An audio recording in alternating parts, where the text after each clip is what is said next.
ሰላም ጤና ይስጥልን የተወደዳችሁና የተከበራችሁ ውድ የዩቲዩብ ተከታታዮች እንዴት ሰነበታችሁ እንዴት ቆይታችኋል ክቡራን ተመልካቾች ከረጅም እንግዲህ ከመጥፋት በኋላ እንግዲህ ተከሰትኩኝ አብራችሁን ቆዩ ለዚህ ቤት አዲስ ከሆኑ ሰብስክራይብ ማድረግ ቤተሰብ አባል መሆን ትችላላችሁ ከሰሞኑን እንግዲህ ተወዳጁ አቀንቃኝ አቤል ሙልጌታ ዘፈን አቁሜያለሁ የዘፈን ዓለም የጥልቁ ስራ ነው ያጋንንት ስራ ነው ብለው በመናገሩ ከሰሜን ከደቡብ ከምስራቅ ከምዕራብ ከተለያዩ አቅጣጫዎች እንግዲህ ጫን ብሎ አቤል ላይ ትችት እየቀረበበት ይገኛል ስለሱ ጉዳይ አንዳንድ ነገሮች እንለዋወጣለን አቤል ልክ ነው አይደለም የሚለው ክቡራን ተመልካቾች እናንተም ከዚህ በኋላ በሚቀርቡ ቪዲዮዎች እንግዲህ ተነሳችሁ ሐሳባችሁን በነጻነት ማጋራት ትችላላችሁ ለዚህ ቤት አዲስ ከሆኑ ግን ሰብስክራይብ ማድረግን በጭራሽ እንዳረሱ አቤል አሁን ላይ ያለበትን አቋም በዚህ መልኩ ቪዲዮን አይተን እንመለስና አቤል ላይ ማን ምን አለ በሚሉ ጉዳዮች በደንብ እንነጋገራለን ሰው የሚባለው ነገር አምላክን ከሰማይ ሰማያት ወደ ምድር ያመጣ ጉዳይ ነውና ሰው መሆን ትልቁ ጉዳይ ነው ብዬ አምናለሁ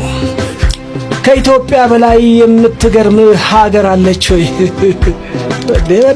በደንብ ነው አዲሲቷ ኢየሩሳሌም አይገርም ኢትዮጵያን በጣም እንደምወድ ነግሬያቸዋለሁ ግን ኢትዮጵያን ስወድ አዲሲቱ ኢየሩሳሌምን አሳዝኜ ከሆነ በቃ አላተረፍኩም ብዬ ነው እናቶቼም አባቶቼም ደግሞ ሲያስተምሩኝ እንደዛ ብለው ካርናጆቹ የቀረበለትን ጥያቄ እየመለሰ ነው አቤል እግዚአብሔርን ደስ ለማሰኘት ነው አይ ነው አንድ ሙዚቀኛ ነው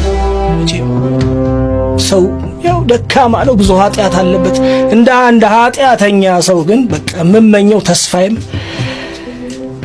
አዲስቷ ኢየሩሳሌም የምትባል ሀገር ስለሆነች እሷ ትገርመኛለች ከሙሉ ወንጌል አብያተ ክርስቲያናት መዝሙሮቻቸውን እሰማለሁ ያለ መዝሙር ማለት ክቡራን ተመልካቾች እዚህ ጋር ግን ቪዲዮ ተቆርጦ ነው የኦርቶዶክስ ተዋሕዶ ቤተክርስቲያን መዝሙር እሰማለሁ ብሎ ነበር እኔ ያገኘሁት ቪዲዮ ይሄ ስለሆነ ምን ያስገርመኛል ምን ያስገርም አረ ምንም ያስገርመኝ ምንም ያስገርም ነገር አለ ምንም ያስገርመኝ አንድ ነገር አለ የእግዚአብሔር ፍቅር ያስገርመኛል ዋው የእግዚአብሔር ፍቅር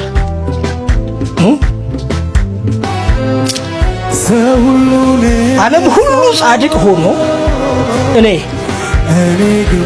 ብቻ ኃጢአተኛ ብሆን እግዚአብሔር ለኔ መስገን አንድ ልጅ እንደላከ ክቡራን ተመልካቾች አቤል ሙልጌታ እንግዲህ በዚህ መልኩ ነው ሰሞኑን ነገሮቹን እያብራራና እየተናገረ ያለው ምናልባት ወደ መንፈሳዊ ዓለም መቀላቀሉን አስመልክቶ መንፈሳዊ የሚሸቱ ነገሮችን ነው እየተናገረ ያለው አቤል ሙልጌታ ዘፈን በቃኝ ልል ይችላል ከዚህ በኋላ በመንፈሳዊ ነገሮች መምጣት ይችላል ብሎ የተለያዩ ሐሳቦችን ሊያስብ ይችላል አቤል እንደዛ ስላሰበ ብዙ ሰዎች ደግሞ ምናልባት የተነሱበት ኢንቴንሽናቸው እንደኔ ልክ አይመስለኝም አንድ ሰው የፈለገውን ሃይማኖት መከተል የፈለገውን ነገር መናገር መብት አለው ሌላውን መብት ባልነካ መልኩ ነገር ግን ታዋቂ ሰዎች ዘፋኞች ጋዜጠኞች እንደገና ቲክቶከሮቹም ሳይቀሩ አቤል ላይ በዚህ መልኩ ትችት እያቀረቡ ነው ልክ ናቸው እስቲ ነው ወይ የታገለው ነገር አልሳካ ሲለው እዛ ደግሞ ሄዶ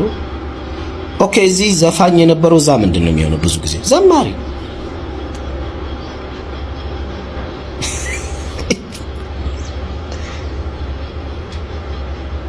ደግሞ አብዛኞቹ ዘፈን ውስጥ የነበሩ ወደዛ ሄደው መዝሙር ሲያወጡ እኔ እንግዲህ ፋሚሊ ያለኝ አልኳችሁ ቁጭ ብዬ መዝሙር ቀጠቅጣለሁ ማለት ነው የአብዛኞቹ ዘፋኞች ሄደው እዛ ሲዘምሩ አያምርም ደስ አይል ለምሳሌ መዝሙር አሁን እኔ ዘምር ብትለኝ አላደርገው መዝሙር ዘማሪዎቹ ራሳቸው ጸጋ ያ የመዝሙር የመዘመር ጸጋቸው ያስታውቃል ዘፋኝ ስለሆን ከሄደ ብቻ መዘመራችን እንዳይመስል እኔ አሁን ብዙ ጊዜ ሞክሬያለሁ በጣም የሚሰቀጥጥ በቃ ውሸት ነው ያስታውቃል እንትኑ ምናምን መንፈሳዊነቱ ምናምን ያ የራሱ አለ እኔ አሁን ዘፈን ደግሞ የራስ የሚጋባብኝ የሆነ በቃ ደስ የሚል ልክክ ሲለኝ ይታወቀኛል መዘባረቅ አያስፈልግም ለማስመሰል እዛ ጋር ምናምን ለሰው ምናምን ምን ይሰራል ማንም ሰው የሶስት ወር ደሞዝ አይከፍልም ሳሚዳን በዚህ መልኩ ነው እንግዲህ ሐሳቡን የገለጸው። ሳሚዳን በእርግጥ በዚህ መልኩ ሐሳቡን የገለጸው አቤል ሙልጌታ ከዘፈን ዓለም ወጥቻለሁ፣ የዘፈን ዓለም ደግሞ የስካር የተለያዩ እንግዲህ የአጋንንታዊ ስራ ያለበት ነው ብሎ በመግለጹ እንዴት እኛ አሁን ያለንበት ኢንዱስትሪውን በዚህ ደረጃ ታንቋሽሻለ በሚል ነው። እንደገና ደግሞ ዘፋኝ የነበረ ሰው ሄዶ እዛ ጋር ሲዘምር ደስ አይልም ማስመሰል ነው ብሎ የገለጸበት መንገድ በእርግጥ ልክ አይደለም የሳሚዳን። ምክንያቱም አንዳንዶቹ እንግዲህ ከዘፈን ዓለም ወጥቶ በኦርቶዶክስ ቤተክርስቲያንም ሊሆን ይችላል፣ በሙሉ ወንጌል በቃለ ሕይወትን በተለያዩ በወንጌል አማኞች ቤተክርስቲያንም ሊሆን ይችላል ሄደው ሲዘምሩ የተሳካላቸው አሉ። ስለዚህ በዚህ ደረጃ እንግዲህ አንድን ሰው መነጋገሪያ ጉዳይ አድርጎ መረባረቡ እንደኔ ትክክል አይመስለኝም። ከዚህ ጋር አያይዞ ሳሚዳን ግን የዘፈን ዓለም ያጋንንት ስራ ከሆነ እንደገና የጥልቁ ዓለም ከሆነ ስለዚህ እቺን ነገር ለምን ረሳችሁት እያለ ነው። ሰዎች በቃ ይሄ የጥልቁ አሰራር ነው የጨለማው ስራ ነው ካሉ ያፈሩትን ንብረት ይሄ የአእምሮ ንብረት ሁሉን ነገር እንዳለ ደግሞ ሙሉ ለሙሉ ማጥፋት አለባቸው። አያደርጉ በፊዚካል ይሄ ቤት መኪና ምን ገንዘቡን የተጠቀሙትን ሸጠው ሁሉን ነገር ተተከተለኛ አይደል የሚለው አያደርጉ። ለምሳሌ አዳዲስ ዘፋኞች በቃ ዘፈናችሁን ያው እናንተ ኦሬዲ ስለተዋችሁ ብለው ድጋሚ ሰርተው ሊጠቀሙ ሲሉ እኮ ይካሰሳሉ አብዛኞቹ። እና እሱ ጋርም እንዲሁ እንድታዩት ነው እንድታብሰለስሉት ነው። ሳሚ ምንድነው እዚህ ጋር ቅር ያለው ነገር ስትሉ ከዚህ አንፃር ክቡራን ተመልካቾች እዚህ ጋር እንግዲህ ሳሚዳን ተንኮል ያለበትን ነገር ነው ያሰበው። ያ የጥልቁ ዓለም ነው የጨለማ ዓለም ነው ካላችሁ ፕሊስ እዚህ ጋርም በቃ ልጆቹም እንዲሰሩ ፍቀዱ። እንደገና ደግሞ በዘፈን ምክንያት ያገኛችሁት ሀብት ንብረትም ካለ ብትሸጡት ምን ይመስላችኋል እያለ ነው። ያው ያንን ሽጦ ምን ይሁን ሳሚዳን ተው እንጂ አንተም አስብላቸው። አይመጣውም አይደለ አይመጣውም። በእርግጥ የወጡበትን ዓለም እንግዲህ ትክክል ካልሆነ ትክክል አይደለም ብሎ መናገራቸው ክፋት የለውም። ነገር ግን ላሉ ሰዎች እንግዲህ በማሰብ ሙሉ ለሙሉ ምናልባት ያንን የወጡበትን ሌላ ነገር እንግዲህ አስመስሎ መናገሩም ተገቢ ላይሆን ይችላል። ክቡራን ተመልካቾች ሳሚዳን ብቻ ሳይሆን እንግዲህ ሰመረ ባሪያው ይታወቃል በማህበራዊ ጉዳዮች፣ በኢኮኖሚያዊ ጉዳዮች፣ ነገር በፖለቲካዊ ጉዳዮችም የተለያዩ የራሱን ሐሳብ እንግዲህ በመስጠት ይታወቃል። እሱም አቤል ሙልጌታም በዚህ መልኩ ተችቶት ነበር። በዚህ የሙዚቃ ኢንዱስትሪ አንተ ገብተህበት ቅድም እንዳልኩ ልትታወቅ፣ ልናውቅ፣ ልንወድ፣ ልናደንቅ ስራዎችን እንትልል ችለናል። which is አምጥቶሃል እዚህ ድረስ ማለት ነው። ለምን ሄድክ? ፐርሰናል ቾይስ መብት ነው። በሃይማኖት ምክንያት ሊሆን ይችላል፣ በጤና ጉዳይም ሊሆን ይችላል። ከፈለገ ምንም ይሁን ምክንያቱ እሱ ምክንያት የማንም ማተራለም ያንተ ቾይስ ነው። እሱ ምክንያት አንተንም በዛ ሴንስ ነበር ትችዋለህ ውስጥ ደግሞ ትተኸዋል። ዘን ወይ ጎን ሙዚቃ ይቀጥላል፣ ኢንዱስትሪው ይቀጥላል። ሰዎችን በግል ምርጫቸው መሄዳቸውን ይቀጥላሉ፣ ይመለሳሉ። የሆነ ሳለ ያለው ሙዚቃው ኢንዱስትሪ ተመልሰው ይሄዳሉ። ይሄ የግል ምርጫ ነው። ሳማው ሲኬድ ግን መዝለፍና ኢንዱስትሪውን ማንቋሸሽና የነበሩበትን ቦታ መናገር አያስፈልግም። ትልቁ ችግር እሱ ነው። ሰዎች የግል ሃይማኖታቸውን ሲከተሉ ሁሉም ዓለም ላይ ያለ ህዝብ የነሱን ሃይማኖት አይከተልም። አንድ የተወሰነ ኤክስ የሚባል ሃይማኖት ቢኖርና ኤክስ የሚባለው ሃይማኖት በጨረቃ የሚያምን ቢሆን እኔ ኤክስ ሃይማኖት ተከታዮች ያሉበት ቦታ የተቀመጡበት ቦታ ገብቼ ጨረቃ ቆሻሻ ናት የገማች ናት ምናምን አይደለም። እነሱን አከብራለሁ። ቢያንስ ለጨረቃ ያለኝን ቫልዩ እኔ ራሴ አውቃለሁ። ለምን እነጋገራለሁ እንደዛ ብዬ? ሰዎችን የሚያኖራቸው ጎረቤት የሚያፈራላቸው ዘመድ የሚያፈራላቸው እዚህ መንገድ ላይ ጋሽ ምናምን የምንባባለው አክብሮት ነው። በሃይማኖታዊ አቋሙ ጓደኛ ያደረኩት ሰው የለም። ሃይማኖት ለራስህ ሁላችንም የሃይማኖት አቲቲዩዳችን ለራሳችን ነው። ኖርማሊ ይመስለኛል ደግሞ የትኛውም ሃይማኖት ሰዎችን አንቋሹ፣ ሰዎች የሚሰሩትን ስራ ስደጉ፣ አጠልሹ የሚል ነገር ያለ አይመስለኝም። ቢኮዝ ሙዚቃ በጣም ትልቅ ስራ ነው ኢንዱስትሪ ውስጥ። ለአንተ አልነግርህም ስለኖርክበት፣ ያልከውን አይደለም የምሰማው የኖርከውን ነው የማየው። ያልከው ባፍ በጣም ውስብስብ አጋንንት ያለበት ነው። በጣም ቆሻሻ ነው። ከስካር እኩል ነው። አሚን የምትችላቸውን ቃላቶች በሙሉ ትጠቅማለህ። አብረው የሚሰሩ ሰዎች እስከዛ ድረስ የኖርክበት፣ ሙዚቀኛ ተብላ አይደንቲፋይ የተደረክበት፣ ኮንሰርት የሰራበት፣ አልበም ያስተዋወቅበት፣ የዩቲዩብ ቻናል፣ የፌስቡክ ፔጅ ያፈራው ያን የሚያክል ፎሎወር ያፈራው በሙዚቃ ነው። አሁን የምትጠቀምበት እሱን ነው። ይሄንን ንግግር ለመጠቀም በቆሻሻ የተፈራ ከሆነ እኮ መዝጋት አለብህ። እሱን በሙሉ ዘግተህ በአዲስ ነው ጀምር ያለብህ። እንደ አዲስ የተወለደ ሰው እንደ አዲስ ነው የሚጀምረው እንጂ እንደ ዘፋኝ ነው ያንን ፔጅ ፎሎ ማድረገው እንጂ እንደ ሌላ ሰው አይደለም ፎሎ ማድረግ። ከሱ ነው የምንጀምረው እኮ።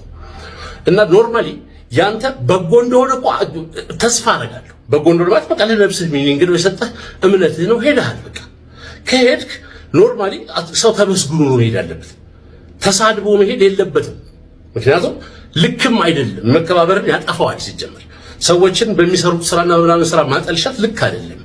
ሰው ብቻ አይደለም ይሄ የሚጠልሸው፣ በሚሊዮን የሚቆጠሩ ለዘመናት እዚህ ሙዚቃ ኢንዱስትሪ ውስጥ የተሰራበት ሙዚቃ ተወደደም ተጠላም የዕለት ተዕለት ህይወታችን አካል ነው። ክቡራን ተመልካቾች እንግዲህ በዚህ ጉዳይ እናንተስ ምን ትላላችሁ? ሰመረ ባሪያውን በእርግጥ ጥሩ ነገር ነው ያነሳው። ስትሄድ ዝም ብለህ ብትሄድ እንደገና አመስገነ ብትሄድ ምን ችግር አለው? አሁን ጓደኞች ያሉበትን ኢንዱስትሪ በዚህ ደረጃ ማንቋሸሹ ምናልባት መቻቻልንም ያጠፋል። ይሄ ልክ አይደለም በሚለው እንግዲህ እየተናገረ ይገኛል። ምናልባት ከዚህ ጋር ተያይዞ እንግዲህ አቤል ሙልጌታ የተናገረበት መንገድ እሱ በዘፈን ዓለም ውስጥ ሆኖ የገጠመውን አስቀያሚውን ነገር አስቦ ሊሆን ይችላል። አሁን ህዝቡ በዚህ ደረጃን ባስበው ልክም እሱ አስቦ ላይሆን ይችላል። ምክንያቱም አንደኛ እዛ ዘፈን ዓለም ላይ በእርግጥ መንፈሳዊ ነገር የለውም። የትኛውም ሃይማኖት ዘፈንን አይደግፍም። ሰው እንግዲህ መብቱ ነው ዘፈንን ማዳመጥ፣ ዘፈን ያለበት ቦታ መግባት መውጣት መብቱ ነው። ከዚህ ጋር ተያይዞ ግን አቤል ሙልጌታ የተናገረበት መንገድ የር ተጎርቶ ቢሆንሳ፣ የዘፈን ዓለሙ አቤልን ጎርቶት ቢሆንሳ፣ እውነት እንደተባለው የስካር ዓለም ለሱ ሆኖ ቢሆንሳ ብለን ለምን አናስብም? እንግዲህ እሱ በዛ ዘፈን ዓለም ላይ ያሉ ሰዎችን አይደለም የተናገረው። ያ ዘፈን ዓለም ለሱ ምን እንደነበረ ነው ሐሳቡን ነው የገለጸው። ሐሳቡን እስከገለጸ ድረስ ደግሞ ሐሳቡን የማክበር ግዴታ አለብን። የስካር ዓለም ካልሆነ እንደገና ደግሞ የአጋንንታዊ ዓለም ካልሆነ የጥልቁ ዓለም ካልሆነ እናንተ ደግሞ ታቁታላችሁ እሱን በዛ መቀጠል ትችላላችሁ። እሱ ግን መቀጠል አልፈልግም ይሄ ነገር አለ ብሎ በመናገሩ ይሄን ያህል እንግዲህ ሁሉም ሰው ተነስቶ ልጁ ላይ በጣም በሚዘገን ሁኔታ እንግዲህ ትችት እንዲያቀርብ የሚያደርግ አይደለም። ከዚህ ጋር ተያይዞ ግን አቤል ሙልጌታ እንግዲህ ምናልባት ዘፈኑን አቆምኩ ብሎ ወደ ፕሮቴስታንት ሃይማኖት ሳይቀላቀል አይቀርም። ከዚህ በመነሳት ደግሞ አንዳንድ ቲክቶከሮች ምናልባት የፕሮቴስታንት ሃይማኖትን በሚያንቋሽሽ መልኩ የተናገሩም አሉ። ይሄ ተገቢ አይደለም። አንዴ ይሄን ቲክቶከር አይተነው እንመለስ። ለምንድን ነው እንደ አዲስ አጀንዳ መሆን እየፈለግከው? ሼር ኮፕሊንክ አድርጉና ለአቤል ሙሉጌታ አድርሱልኝ። ድሮንም እኮ ጴንጤ ነበርክ፣ አማኝ ነበርክ፣ እንደዛ ሆነ ነበር ዘፈን ስታወጣ የነበርከው። ዛሬ ግን እንደ አዲስ አክት ያረከው ልክ ኦርቶዶክስ ሆነ ስዘፈን እንደኖርክና ጌታን አግኝተ ለጴንጤዎች መዝሙር እንዳወጣ ነው አክት ያረከው። ሌላ የለህም። ሲጀመር ደግሞ ዩቲዩብ ላይ ገብቼ ሳየው 2 መዝሙር ለቃል። ከታች ያለው ደግሞ በጠቅላላ ዘፈን ናቸው። ጌታን ከተቀበልክ አንተ ዩቲዩብ ላይ ዘፈን ምን ያደርግልሃል? ሲጀመር አንተ የለቀቅከው ዘፈን አላዋጣ ሲልህ ኪሳራ ሲደርስብህ ወደዛኛው ሌላ ዘፈን ቦታ ነው የሄድከው። ምክንያቱም እችኛዋ ቢዝነስ ቀዝቀዝ ስትልብህ አቋራጭ ወደ ሌላኛው ቢዝነስ ነው የምትሄደው። ከኪቦርድ ወደ ኪቦርድ፣ ከሴጣን ዓለም ወደ ሌላ ሴጣን ዓለም ነው የሄድከው። ሌላ ነገር ታካብዳለህ እንዴ? ኦርቶዶክስን ለማሰደብ የሄድከው ርቀት ነው በጣም ያናደደኝ። ለማንኛውም አንድ ነገር ልንገርህ፣ እኛ ኦርቶዶክሲያን በኦርቶዶክሲያን ዘንድ ብዙ ዘፋኞች ሊኖሩ ይችላሉ፣ ግን በኃጢአታቸው ራሳቸው ይጠየቃሉ። እነሱ ኦርቶዶክስን አይወክልም። ስራችን ነው ብለው ካመኑ አመኑ። እንደዚህ አይነት አክት እኛም የለንም። እኛ ኦርቶዶክሲያን የምናምነው ምድርና ዓለም ለፈጠረ ለመድኃኔዓለም ነው። በውስጡ ደግሞ ብዙ ኃጢአተኞች ሊኖሩ ይችላሉ። ልክ እንዳንተ አይነት ደግሞ ስግብግብ ኦርቶዶክስን ለማሰደብ የሚንደረደር ትንሽ ሲያንስበት ወደ ሌላኛው ዓለም ሄዶ ማግበስበስ የሚወድ ሆዳምም አይነት አለ። ክቡራን ተመልካቾች ወንድማችን እንግዲህ እያለ ያለው አቤል ሙልጌታ ከዘፈን ወደ ዘፈን ነው የሄደው የሚል ነገር ነው ያነሳው። ይሄ ምንድነው? ፕሮቴስታንት እምነት ተከታዮችን እንግዲህ በቀጥታ የሚመለከትና ምናልባት እነሱን አታክ ለማድረግ የተደረገ ነገር ነው ብዬ ነው የማምነው። ይሄ ተገቢ አይደለም። ምናልባት ለዚህ ወንድም እንግዲህ የፕሮቴስታንት ጓደኞች ይኖራሉ። የፕሮቴስታንት ቤተ እምነት ውስጥ ምንድነው ያለው የሚለውን ነገር ማየት ይችላል። እነሱን በማየት እንግዲህ አንዳንድ ነገሮችን ቼክ ማድረግ ይችላል። ምናልባት የዘፈን ዓለምን ይደግፋል ወይ አይደግፍም የሚለው ግልጽ ነው። የትኛውም ሃይማኖት እንግዲህ የዘፈን ዓለምን አይደግፍም። አቤል ሙልጌታም ደግሞ ያን ሲናገር ኦርቶዶክስ ነበርኩኝ፣ ስለዚህ ኦርቶዶክስ ላይ ሆኜ ነው እዚህ ውስጥ የነበርኩኝ አይነት ነገር ብሎ እንግዲህ የተናገረው ምንም ነገር የለም። የዘፈን ዓለምን ነው የተናገረው። እሱ የዘፈን ዓለምን ከተናገረ እንዴት ነው ከኦርቶዶክስ ጋር ይሄ ወንድማችን አምጥቶ ያገናኘው? ምን አልገባኝም። ምናልባት ያገናኘበት መንገድ ካለ በኮሜንት ላይ ማስረዳት ትችላላችሁ። ስለዚህ አቤልን ለማጥቃት ሲባል ሌሎች የፕሮቴስታንት እምነት ተከታዮችን ለማጥቃት መሞከሩ ይሄ ትንሽ አለመማርም እንደገና አለማወቅም ይመስለኛል። በጭራሽ ተቀባይነት የሌለው ነገር ነው። እንደዚህ አይነት አጋጣሚዎችን ስታገኙ ምናልባት ሃይማኖትን ከሃይማኖት ጋር ብሔርን ከብሔር ጋር ለማጋጨት የምታስቡ ሰዎች ትክክል አይደለም። ከድርጊታችሁ ልትቆጠቡ ይገባል። አቤል ነው። አቤልን አቤል በተናገረው ነገር መናገር ትችላላችሁ። ከአቤል በማለፍ አቤል አሁን ተቀላቀልኩ ብሎ እንግዲህ ላወራው ቤተ እምነት በዚህ ልክ ጥላቻ ማሳየቱ አስፈላጊ አይደለም። አቤል ደግሞ ሳይሳካለት ነው የሄደው። ዘፈኖቹ የሚደመጡ አይደሉም ምናምን የሚባሉ ነገሮች አሉ። አቤል ሙሉጌታ እኮ እጅግ በጣም ተወዳጅ አቀንቃኝ ነው። ምናልባት የአቤልን ዘፈን እንግዲህ በጥቂቱ ለማስታወስ ያህል ድምጻዊ አቤል ሙሉጌታ ካቀነቀናቸው ሙዚቃዎች መካከል ከነዚህ ውስጥ ምን ያሉን ያውቃሉ?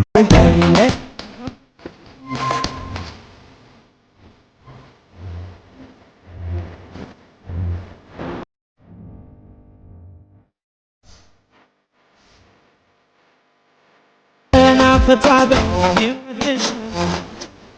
Senators, many, I'm a chess, I love them. And one to fool us, a thing with the shadow. Let you hear, I mean, and I know. I've been there, you never do. And it's a sin, custom.